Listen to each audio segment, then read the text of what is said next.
తెలుసా?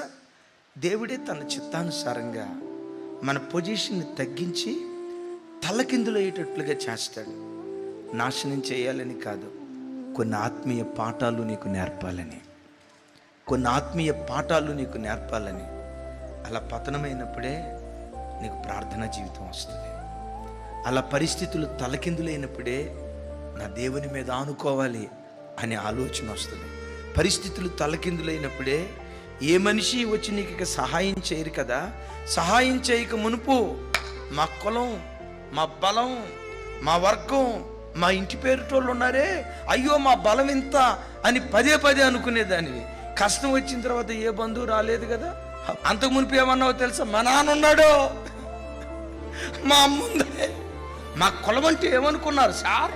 మా కులస్తులు సేవ సిట్టుక్కుమని గుట్టిన.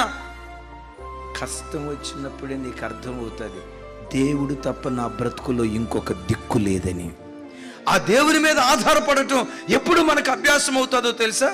శ్రమల పాఠశాలలోనే పరిశుద్ధత అనే ఫలం, శ్రమల పాఠశాలలోనే ప్రార్థనా జీవితం అనే అనుభవం, ఈ శ్రమల పాఠశాలలోనే ఈ ఆధ్యాత్మిక పాఠాలు దేవుడు మనకు నేర్పటం ప్రారంభిస్తాడు.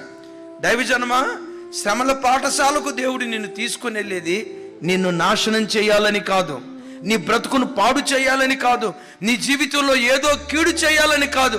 కొన్ని ఆత్మీయ పాఠాలు దేవుడు నేర్పాలనుకుంటూ ఉన్నాడు. మీలో ఎవరైనా శ్రమపరచబడుతూ దైవ సన్నిధికి వచ్చిన వాళ్ళు ఉంటే ఒక శుభవార్త. నాశనం చేయటానికి శ్రమల పాఠశాలకు దేవుడు తీసుకుని వెళ్ళలా.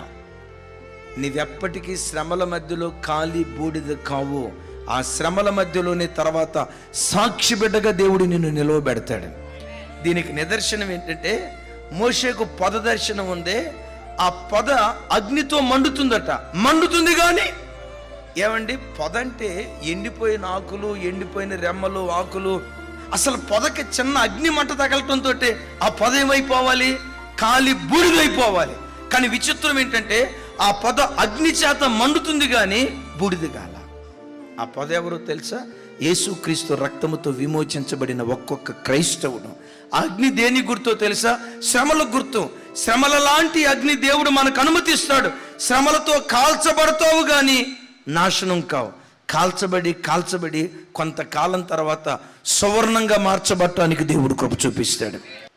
శ్రమల పాఠశాల నేర్పే ఆధ్యాత్మిక పాఠాలు ప్రపంచంలో ఏ యూనివర్సిటీ మనకు నేర్పలేదు.